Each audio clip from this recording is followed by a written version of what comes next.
Well, welcome everybody. The topic today is action over time, a hidden lesson of Job. Now, tiny behaviors over time make us exactly who we are. And this is the less obvious lesson of the book of Job. And looking at the book of Job in a purely action over time scenario, it's going to help us with its amazing lessons that'll be practical to us. Because all lessons we want to be able to do something with it, not just know something. And there's a lot to the book of Job. And the book of Job was penned before Moses had his mind-blowing revelation of the creation, destruction, and recycling of the earth in the book of Genesis. Before Moses lays out the three vital ingredients of a true human, body, soul, and spirit, he was already being entrusted to write the book of Job. And while the children of Israel were still slaves in Egypt, and Moses had left and gone into the land of Midian, getting tutored in truth by his father-in-law Jethro, he was exposed to the aged prophet Job. And before the mighty exodus and the bold escape from Egypt, before millions of people were healed, before the splitting of the Red Sea, before the perfect food manna appeared every day, was the story of Job. And before the children of Israel entered their abundantly lush promised land, Moses had been inspired by this amazing man named Job. Job was a real man, a real guy who was a contemporary, yet older than Moses. And Bullinger states, quote, when Job died, 1516 BC, Moses was 55 and had been in Midian 15 years. That was 25 years before Exodus. So it's quite possible that they had spent time together. And I find it fascinating that God had set Moses up for success with having 2 or 3 amazing mentors to help him get his mind ready for his life's calling and the associated journey of which we call Exodus.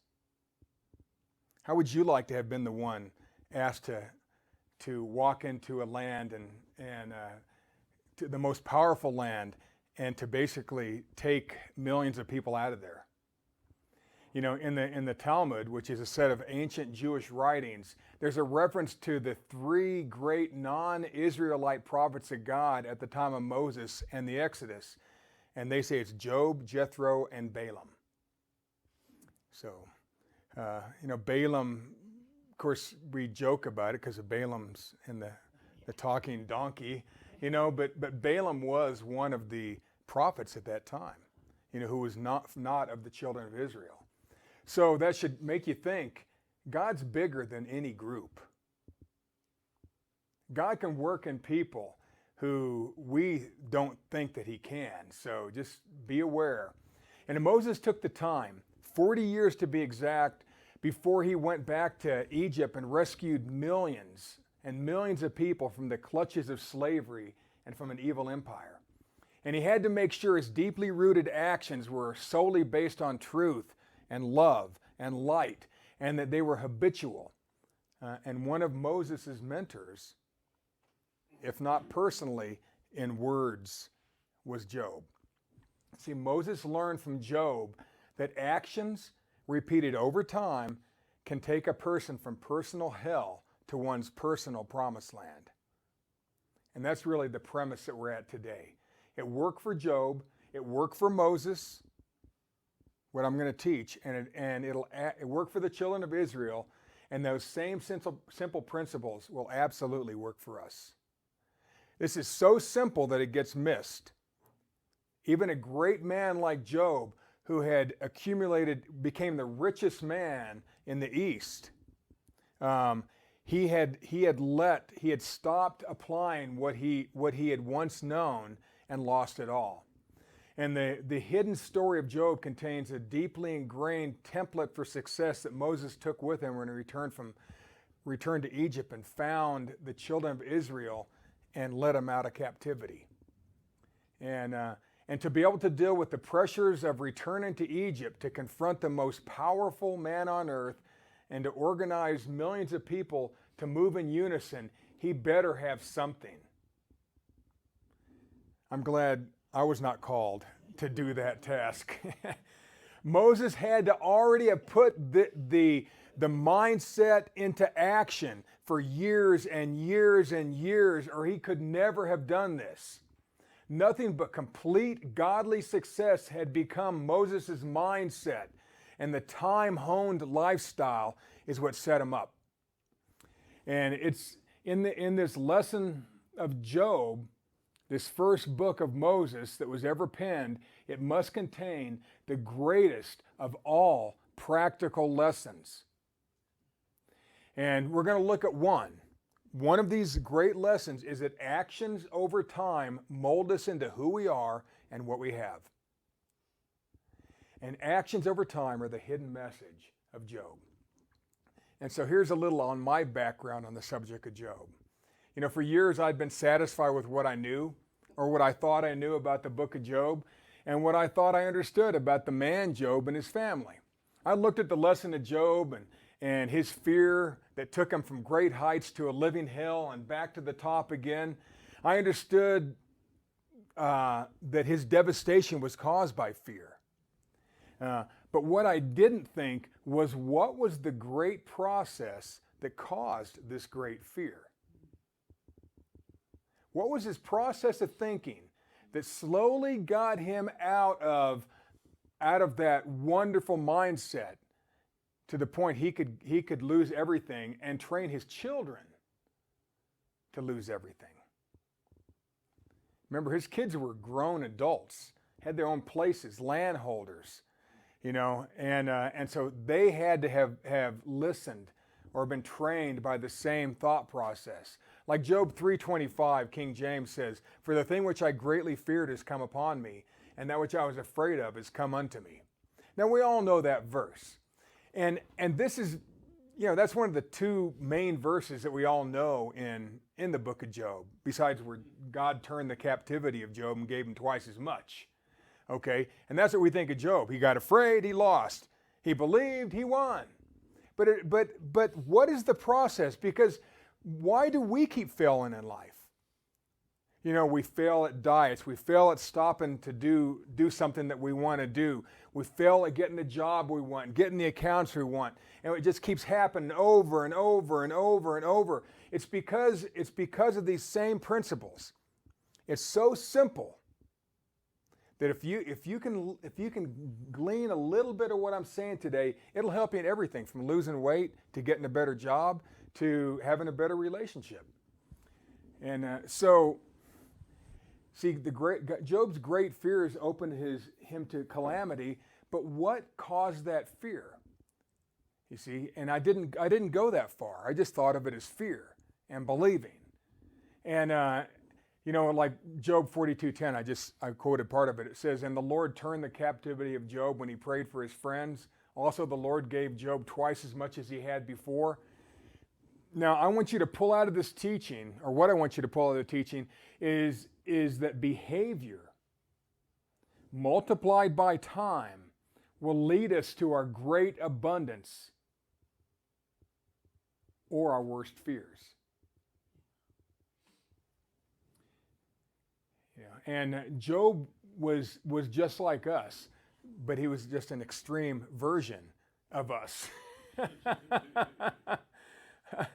When he set his mind to something, he went all the way with it, good and bad. And you're going to see, today we're going to take a quick look at how the repeated behaviors of Job over time attracted his life-crushing losses. And we're going to also see that well-honed positive actions led him incrementally back to the incredible abundance that awaits us all. And our actions, repeated over time, paint the portraits of our lives. So action over time will frame us into what we have and who we are. That's really the main lesson. It's so simple that we miss it. It's like a diet. The reason diets don't work is people don't stick with it. Any diet will work. You know, I don't care what it is. Any of those ones on TV, they work. The water diet works. You know, any diet works. You know, eating sawdust. I mean, I don't care what it is. It's going to work if you do it, if you stick with it. I mean, anything works. You can quit any behavior if you just stick with it and you decide not to. You can get yourself re-educated if you just stick with it and do it. You can do whatever you want, but it takes a faithful sticking with it. See, a lot of people still wait for all the magic to happen. They want to win the lottery. They want the quantum leap, as many books say. They want all this good stuff that God promised to happen right now, with as little work as possible on our part. Yeah. I want that health. I want that perfect health, but I'm not willing to do anything towards it, but pray. Well, that's not fair. It doesn't work that way in finances, does it? I mean, the two biggest prayers are health and finances. You see? And if you find yourself praying all the time for the same thing, you may see yourself in this book of Job here. You may see why. So our actions repeated over time paint the portraits of our lives. Now, we're going to begin Job's downfall. And we're going to look at the mindset and actions over time that allowed the enemy in and began to take Job out. So Job chapter 1. And I'm going to mainly be in King James today, but this verse 1 through 5 we're going to read from the Voice. Once there was a man from Uz by the name of Job. He was a very good man. His character spotless. His integrity unquestioned. In fact, he so believed in God that he sought to honor him in all things. He deliberately avoided evil in all his affairs. And he had 7 sons and 3 daughters, and he owned 7,000 sheep, 3,000 camels, 500 team of oxen, 500 female donkeys, and a large number of servants. Among Easterners, he was the most powerful and influential man. His sons, who were all wealthy landowners too, all used to gather together on each other's birthdays and special occasions. The brothers would take their turns hosting the others in their homes, and they would invite their 3 sisters to eat and drink with them. When these days of fasting were through, Job would call all of his family to his own house and purify them, rising up early in the morning to offer burnt sacrifices for each one. Job: God, forgive my children for any secret sins or grudges they have against you deep in their hearts. Job did this again and again. Now, a better translation of verse 5 can be found in Young's literal translation, the YLT.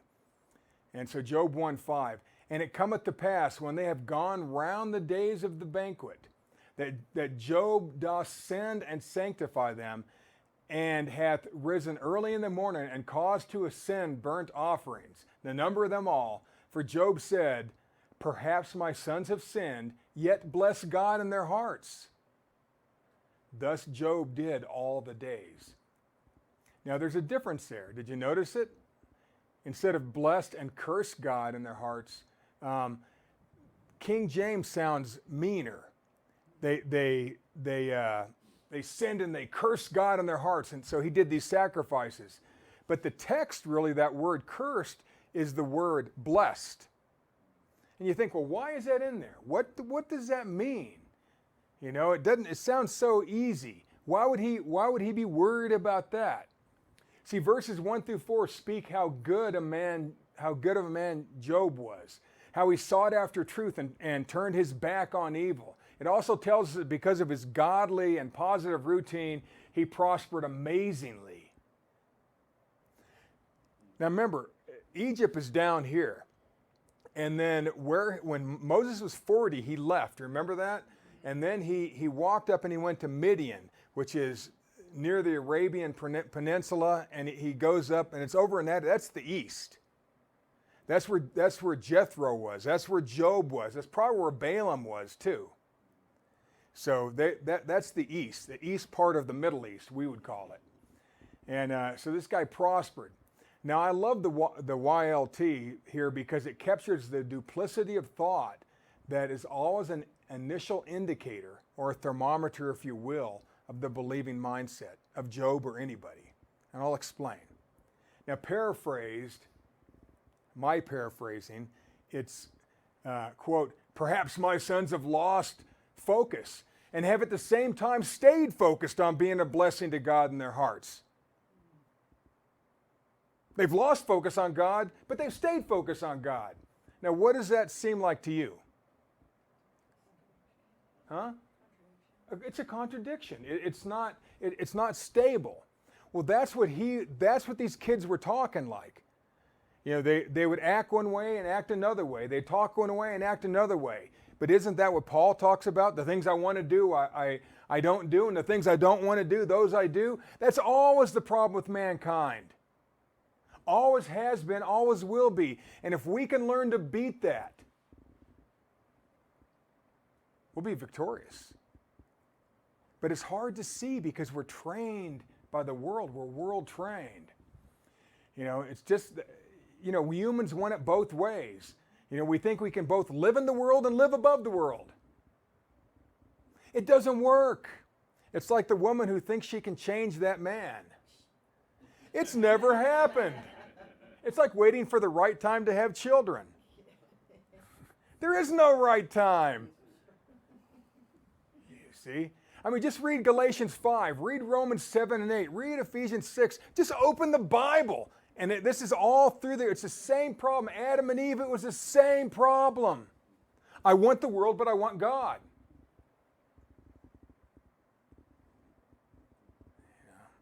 And it's always that way.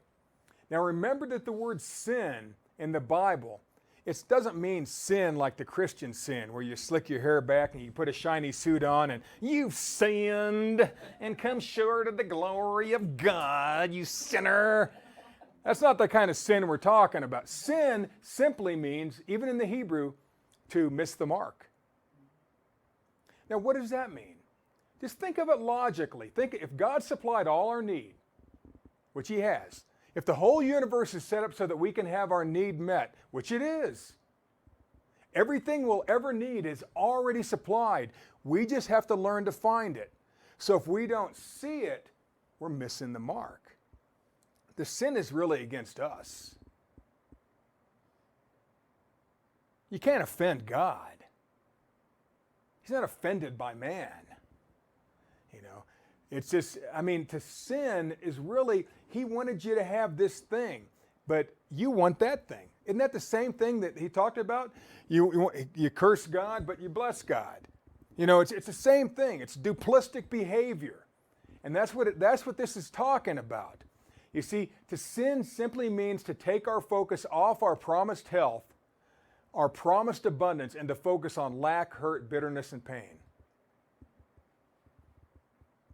Like I've said many times, you know, if you're bitter, you've given away your power. When you complain, you've given the other person your power. When you blame someone else for something that you did, even if it's not your fault, you've given them your power. Stop giving away your power. Stop it. Stop it. You see, they don't deserve it. You're never going to fit. See, over and over and over and over and over again, Job tricked himself and trained himself into thinking that both abundance and lack were to be expected. Did you catch that? How could he have failed if he hadn't a thought of failing? You see, and he also thought, and I'll prove it to you in a minute, that he thought that God was both good and bad. That God was good and evil. And he was closer to the purity of truth than we ever will be. Think about it.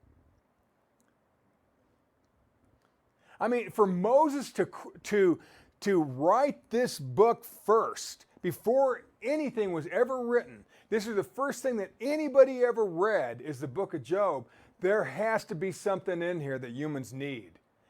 And you'll find that what's in the book of Job is the same problem that we all go through over and over and over.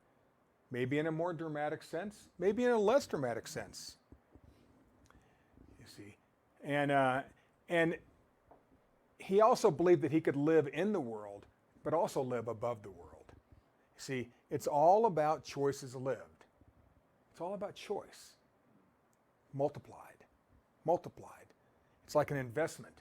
You put it in, you just keep putting it in, then it starts gaining interest, and boom, boom, boom. Before you know it, you have a lot of money there. Doesn't take all that long either. See, the King James replaces the word blessed with the word curse, like I said earlier. Now, the early translators, actually the people who were in the Hebrew translators, when they did it all by hand, they didn't get the point of this foundational book. And they didn't understand the dual nature of man, or what the point of this was. And they didn't understand the magnificent raw power of actions over long periods of time. And so they tried to make it sound like they thought it should sound. And so they said, cursed. And over time, misplaced thoughts, blaming words, unproductive friends, and negative actions will lead anybody down the path of pain. And well-chosen thoughts, always taking responsibility, never blaming others for our misfortune, hanging out with only the people who pull the best out of us, and taking repeated positive actions will lead us on the path to our prosperity. It's not easy to do, folks. It's not easy to do. We're not talking about changing your mind one day. Writing it on a 3x5, sticking it on your bathroom mirror and reading it once. It's talking about living it. Job 3:25, King James. For the thing which I greatly feared has come upon me, and that which I was afraid of has come unto me. Again, we read that already, but great fear took a great many negative thoughts, acted on habitually. Right? He didn't just all of a sudden, wow, I'm so afraid that I'm going to lose everything. It wasn't one time. It might have been years in coming. It's a slow whittling away of one's actions and good habits to bad habits. You ever seen somebody go from good habits to bad? Yeah, and we see it the other way around too, right? Somebody stops being an alcoholic, or they kick heroin or whatever. It's hard work. Quit smoking, whatever it is. See, actions over time frame us into what we have and who we are. And inside Job's head, and these are the thoughts that led to his downfall. And this is all in Job. If you read more than 2 verses in there, you'll see what I'm talking about. Most people don't. You went by teaching you heard 20, 30 years ago. It wasn't one single thing that caused Job to lose focus. It was a lifestyle of things, and a lifetime of thoughts, a lifetime of actions. It was thousands and thousands and thousands of thoughts that manifested into words, which manifest into actions, which manifest into behaviors, which manifest into philosophy, which manifest into a belief system. Job totally changed his belief system. And he also changed it back. See, and these are a sample of the words that Job spouted to his friends for 6 months. This is going to be a sampling. You're going to see that these were deeply rooted in his head and heart. Now, what you're going to think is, well, if you had just lost 10 children, 10 children got killed, and you lost all your money and all your businesses in one day, this is the hurt talking. I'm telling you, this is more than hurt talking. This is far more. This is habit. This is well-oiled and well-ingrained thought patterns that we're going to get to. And you're going to see in some way, shape, or form, this is where you fail and where I fail in some of these things. And so it's not just the hurt talking. These were thoughts that took away all his wealth, his children, and his health. His grown kids must have taken on the same self-destructive thoughts, words, and actions for them to have lost their lives and fortunes as well. So he starts off feeling sorry for himself. I'm just going to read these. Job 3:1. After this, opened Job his mouth and cursed his day. Verse 3, let the day perish wherein I was born, and the night in which it was said, there is a man-child conceived. Verse 8, let them curse it that curse the day who are ready to rise up in the morning.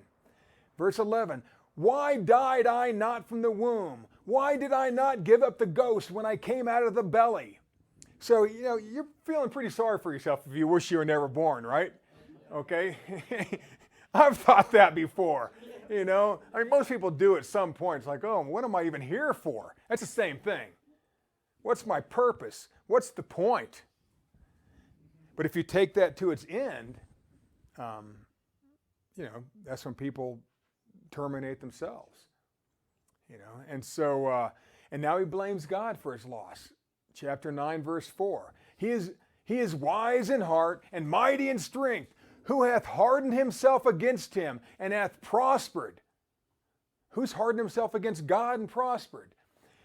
Chapter 9, 17 and 18. For he breaketh me with the tempest and multiplieth my wounds without cause. He will not suffer me to take my breath, but filleth me with bitterness. This is Job saying this stuff. Is that happy thoughts? Is that positive stuff? Is that nice stuff to tell your children? This is what he did tell his children. He just got a little bit more negative, a little bit more, little bit more, little bit more, year after year after year after year. And before you know it, he was a shell of who he once was. What about us? You can turn it the other way too. Just get a little bit better, a little bit nicer, a little happier, a little better thinking, a little better thoughts, a little better words, a little better actions, a little more loving of oneself, and pretty soon you're a totally different person. Now Job, he's going to talk about what he's been talking about. Watch this. Verse 22 of chapter 9. This is one thing, therefore I said it. He destroyeth the perfect and the wicked. He destroyeth the perfect and the wicked. Remember, both ways?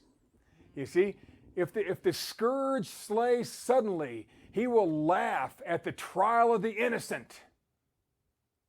The earth is given into the hand of the wicked. He covereth the faces of the judges thereof. If not, where? And who is he? It's just not fair. The judges aren't fair. Life isn't fair. You ever felt like that? It's just not fair. Like kids, no fair. But they can run into the house, right? You got to stay at work, which is no fair sometimes. Verse 28, I am afraid of all my sorrows, and I know that thou wilt not hold me innocent. This is Job. Verse 30 and 31. If I wash myself with snow water and make my hands never so clean, yet shalt thou plunge me in the ditch, and mine own clothes shall abhor me. There's a lot of levels to that verse. You could think of it spiritually. You could think of it mentally. You could think of it physically. No matter what I do, I come up dirty. Now verse 33. Neither is there any daysman betwixt us that might lay his hand upon us both. Both who? Him and God.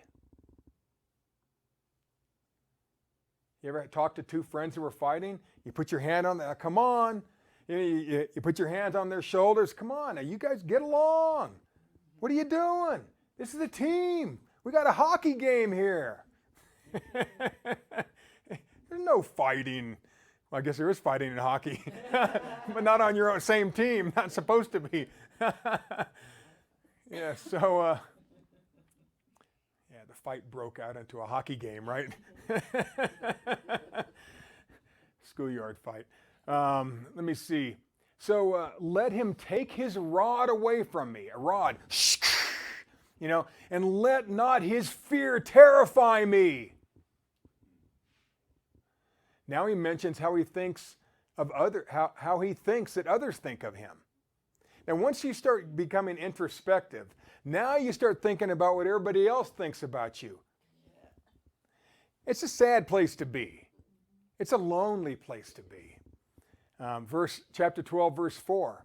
I am as one mocked of his neighbor, who calleth upon God, and he answers him, and the just upright man is laughed to scorn. I'm mocked. I'm laughed at. Verse 6. The tabernacles of robbers prosper, and they that provoke God are secure, in whose hand God bringeth abundantly. He's prospering the wicked guys. Why did the bad happen to me?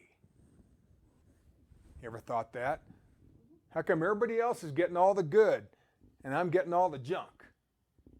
How come they get the promotion and I don't? You might not say it, but you think it. Maybe you don't, but I have. You see. And verse 16. With him is strength and wisdom. The deceiver and the deceived and the deceiver are his. And you could say, well, they didn't really understand the adversary and the devil. And I'll bet they understood a lot more than you think. Remember, you have to know what's right and wrong. Remember Adam and Eve? Truth and error. They had to understand that stuff.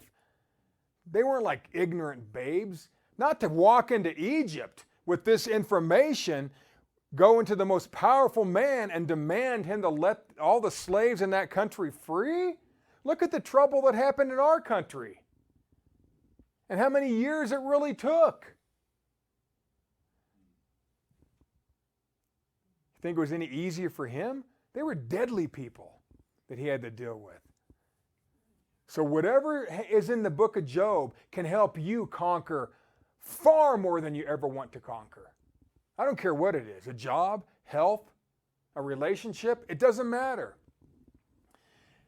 So let me see, verse 24 and 25. He taketh away the heart of the chief of the people of the earth. He causes them to wander in a wilderness where there is no way. They grope in the dark without light, and he maketh them to stagger like a drunken man. Now, I have never blamed God like that. Like I said, whatever negative thought you had, they're on steroids with Job. But whatever positive action you ever had, he flipped that on steroids too. This guy could control his mind both ways. He knew how. He realized his error at some point. Now he's going to still blame God for destroying his life. Chapter 16, verse 8. And thou hast filled me with wrinkles, which is a witness against me. And my leanness rising up in me beareth witness to my face.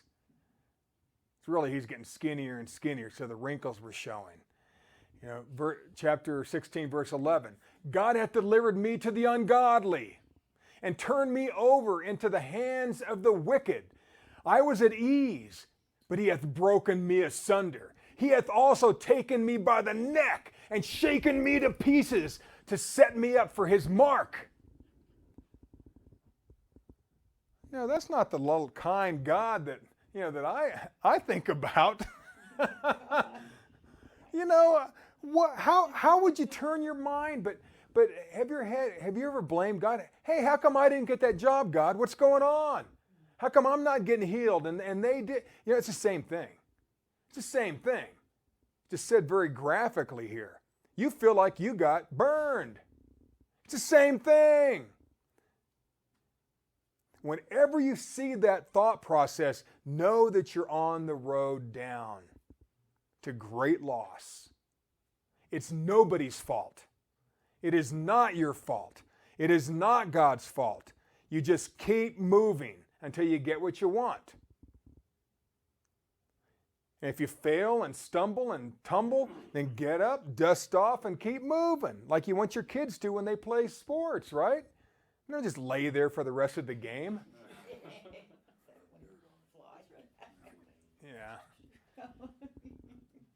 waiting for mommy to come out and kiss their tears away. Well, maybe it does nowadays. I don't know. Kids are just as tough. They're just mistaught. They're just as tough. Kids are crazy tough. And see, now verse 21 of chapter 16. Oh, that one might plead for a man with God as a man pleadeth for his neighbor. Chapter 19, verse 6. Know now that God hath overthrown me and hath compassed me with his net. It's like a fish. I'm just caught like a fish in a net. Or you could, in your terms, I mean like on a hook. I'm like a fish out of water because of God. I'm just flopping around where I shouldn't be.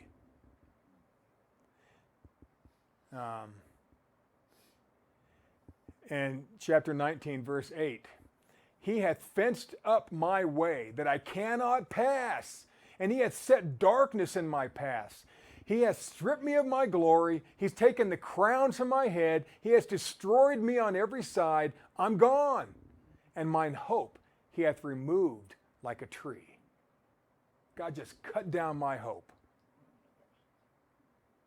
I just recently met somebody who was a fine Christian and is totally turned off to God now because something happened to somebody in their family. They just totally, they don't want to hear it. It's the same thing. And I always talk about his close friends rejecting him. Job 19, verse 14. My kinsfolk have failed, and my familiar friends have forgotten me. Oh, poor me. It's not really funny. I mean, this guy's living this stuff. He feels it. He believes it, or he wouldn't be saying it. This isn't just junk popping out of his mouth. There's too much of it. This is a habitual thought process. That's what caused his fear. That is fear. Fear is just going the direction that you're not. It's just going a direction where you don't get what you really deserve. God wants you to have this great thing, and you decide to go this other way. That's all fear is. Fear is just distracting you from what's really, really good for you. So my friends have forgotten me. Verse 19, all my inward friends abhorred me, and they whom I loved are turned against me. You ever think that? Sometimes it happens. You can't control your friends, but what can you control? Well, you can control yourself and your car, period. Those are the only two things you got control over. You can't even control your computer sometimes, you see. And Job 21, verse 7, wherefore do the wicked live, become old, yea, are mighty in power. Their seed is established in the sight with them, and their offspring before their eyes. Their houses are safe from fear, neither is the rod of God upon them. So this guy's, now Job's saying, look, you take better care of the wicked than you do us. You hear people saying that about our country, right? The immigrants come in and they're taking better care of than us. Well, you know something? Why don't you take care of yourself? Do you really want the government to take care of you? Holy moly! You want to really fail? Then put your trust in the government. That's sort of what he's saying here. How come it looks like they're getting blessed? What about me? Remember, he's broke now. He's broke. Even his wife wasn't happy with him. Job 23, verse 2 and 3. Even today is my complaint bitter. My stroke is heavier than my groaning. In other words, my pain is even worse than my complaining. And he's complaining pretty good here. But he's in anguish too. Oh, that I knew that where I might find him, that I might come even to his seat. He's forgotten how to find God. He knew God is everywhere present. He knew God was, that inhabits eternity. He knew this stuff. that God is right now, He's in the future, He's in the past. God can do anything for us. Like I shared before, like scientists a couple of years ago, they found that 50% of the water on Earth predates our solar system. 50% of the water on Earth predates our solar system. Where did it come from? And why is it here? Do we need the water that we have on Earth? Yeah, we do. What's some of the biggest fights in Colorado? Water. The whole West fighting over it, kill each other over water rights. You see? I mean, if God can bring something from another place and time to bless this earth, He does the same for you. Do we believe it? Job understood this stuff. Where are you, God? I can't see you anymore. In verse 8, 23 verse 8, it says, behold, I go forward, but He's not there, and backward, but I can't perceive Him. No matter where I look, I don't see God anymore. I used to be sharp spiritually. Why did you leave me, God? Job 29 verse 2 through 5. Oh, that I were as in months past, as in the days when God preserved me, when His candle shined upon my head. Think Revelation. And when by His light I walk through the darkness, think discerning the spirits, Revelation, you fill in the blank. As I was in the days of my youth, when the secret of God was upon my tabernacle, when the Almighty was yet with me, when my children were about me. Verse 31:4, doth not He see my ways and count all my steps? I'm not as bad as Adam. I wasn't afraid like Adam was. Read verse 33 of chapter 31. If I covered my transgressions as Adam by hiding mine iniquity in my bosom, did I fear a great multitude? Or another translation is, let me tremble at the crowd? Did I fear and tremble like Adam did? See, Adam and Eve did the same thing. It's the same process, just not written out as much. It's the same process. It's the same one that takes us all down. There's only one person who ever was able to fight against this his whole life. Who was that? Jesus. That's it. But we can. But we're going to stumble sometimes. We're going to go backwards. We're going to go down. We get back up. You're either going up or down. It's like the stock market. It's never flat. It's always going up or down. People say, well, I want to do it when it's always going up slowly. It's going up and down, up and down, up and down as it goes up. It has historically. Same thing with us. We're going up and down, doing good and bad, but we do more good than bad, more gains than losses. And you're going to get somewhere. Here we are. Let me see. Verse 35. 31:35. Oh, that one would hear me. Behold. I wish somebody would listen to me. Some God. Behold, my desire is that the Almighty would answer me, and that mine adversary had written a book. Surely I would take it upon my shoulder and bind it as a crown to me. So he sort of wants to figure out what's going wrong. He wants to, he wants to, but he's going at it sort of backwards here. And, this guy went through hell, but so have you. There's been hellish times in your life, all of us. And the point of this is his downfall of thoughts and actions. That's the whole point of the teaching today. It's these little microscopic actions and thoughts repeated over time that change a life for good or for bad. Lose weight, gain weight. It's up to you. Get in shape, get bigger, whatever it is. So, these are the thoughts that slowly and methodically led to his great fear. And self-loathing, self-pity, looking at the worst in others, and worst of all, truly believing that God was the fault of it all. Oh, we never do that. Come on now. I've been around enough people.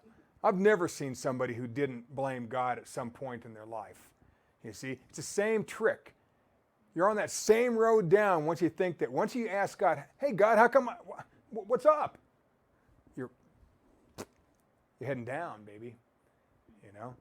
So you go back. It's just always positive. God is light, and in him is no darkness at all. God cannot do bad, and he doesn't make mistakes. Just because you didn't get that job doesn't mean it's God's fault. I think there has to be a better one out there. But if we sit down and cry in our bedroom and watch, binge watch Game of Thrones, or whatever your favorite show is, the Star Trek, all of them, or Star Wars or whatever it is. See, self-loathing, self-pity, looking at the worst in others, and then thinking that God's the cause of it all. Actions over time mold us into who we are and what we have. It's really that simple, folks. So in conclusion, God answered, and I'm not taking the time to read it, but God answered Job. And he said things like, I'm the one who feeds the ravens. I make sure the baby lions eat. I make sure the hippopotamus, has stuff to eat and a place to stomp. He says, I make the stars. I make it rain. I make it sun. That's me. That's what God was saying. He took Job back through all the things that he did, and he said, now you need to stop talking and start listening. God helped him turn his mind. The Word will do the same for us. We just keep thinking about what we need to think about in the right way. And let me see. God answered Job and brought him back to the reality of truth. And Job repents. Job repents, which means he refocused his entire lifestyle. Every word, every action, and he didn't blame anybody anymore. He took responsibility. And he believed in God's absolute power, care, and direction. Once you hear yourself blaming somebody else, you are on that failure curve. Even if it's not your fault, I've recently read. Even if you know they're wrong and you still blame them, you're still wrong. You still gave away your power. Just take responsibility. Okay, I got hit. Now how am I going to make it better? How am I going to not let this problem happen again? You get it? You never blame. Take responsibility for your own life. That's what he wanted. He was blaming God. He was blaming his friends. He was blaming everybody except for himself. And finally, here we are in Job 42, verse 5. It says, I have heard of thee by the hearing of the ear. This is what Job said. But now mine eye seeth thee. Didn't he just say earlier, he doesn't see him, he doesn't see him in front of him, don't see him. I don't even know where you are, God, anymore. He goes, now I get it. Now I see you. Wherefore I abhor myself and repent in dust and ashes. In other words, he's going, oh my gosh, what have I done?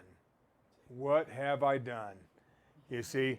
And so he repented. And the repent isn't like, I repent, oh, Father, I'm such a bad sinning boy.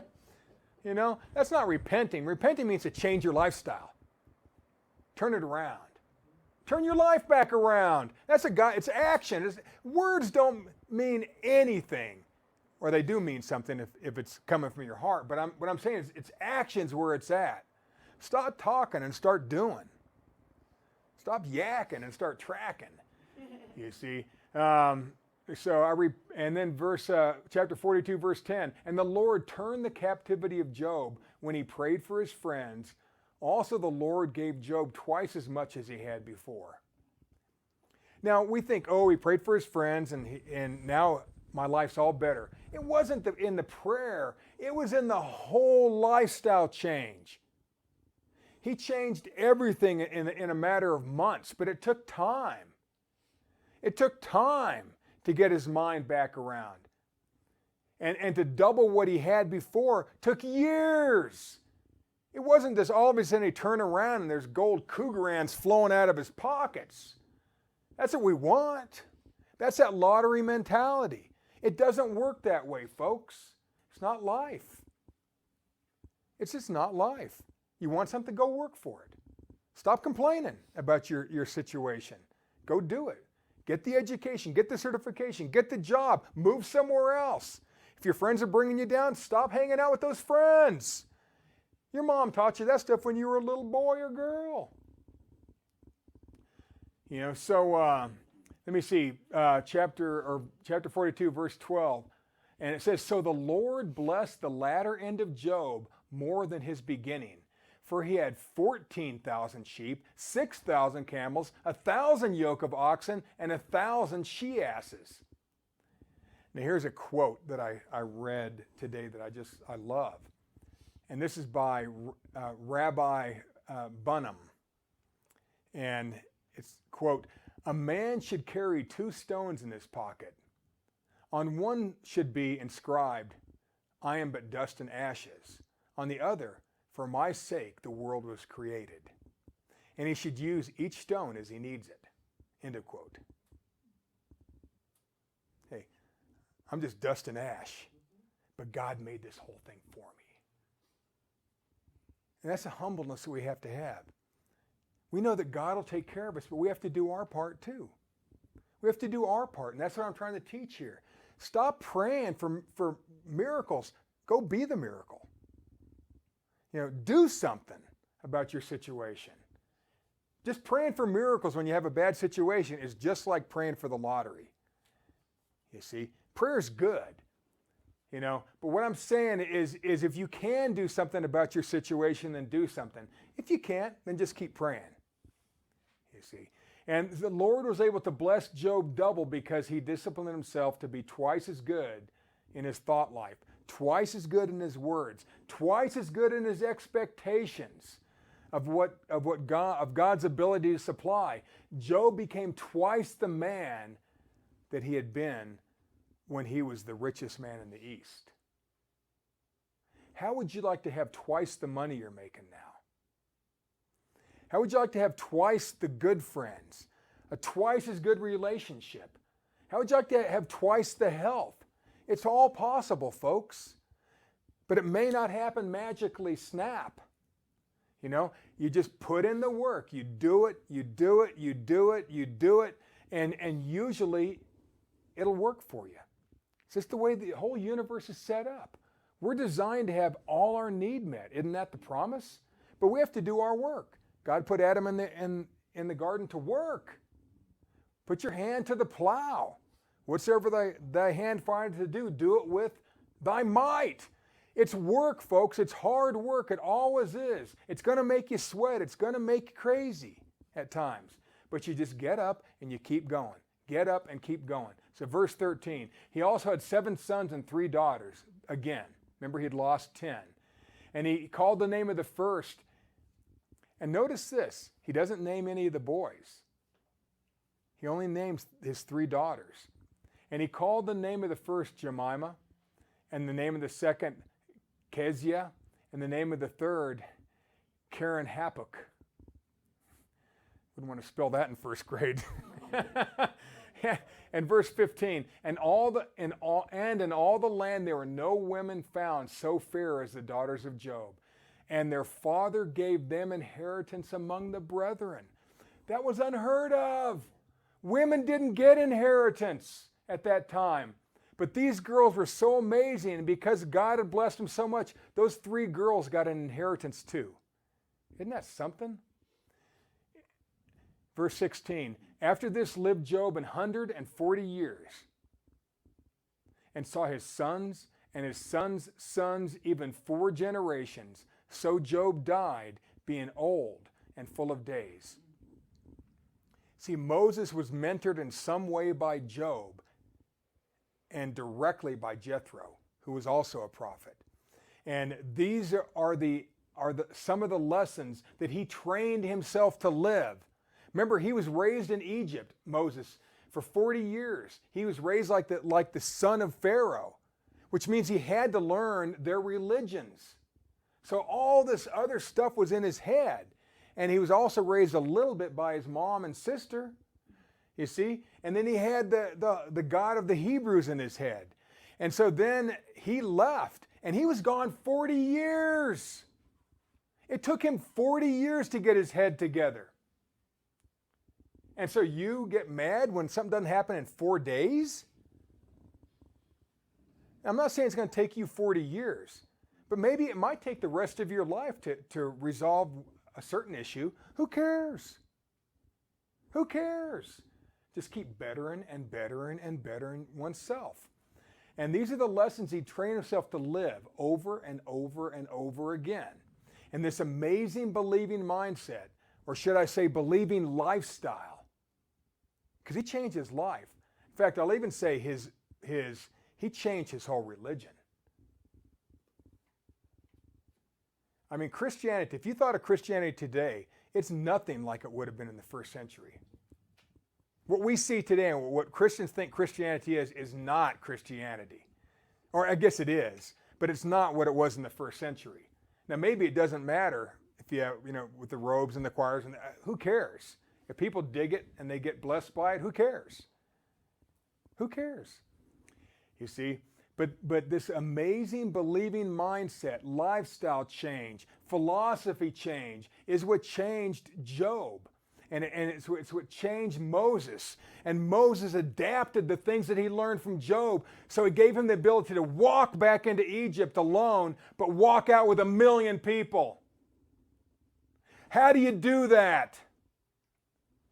He also walked out with the wealth of the world because it was brought into Egypt. Remember way back when? He left with that too. He brought back God's people, the Christ line, and all the wealth. What will God do for us? Plus those people got healed. Every one of them got healed. That's a pretty big promise, prosperity and health. I bet that's even in the New Testament somewhere. And so for 40 more years, he led these hard-headed people until the few that remained saw things the way that he did, that he learned from Job, and then they walked into the promised land. People who were like sold, who had that same Job, version 3 mindset, they're the ones who went into the promised land.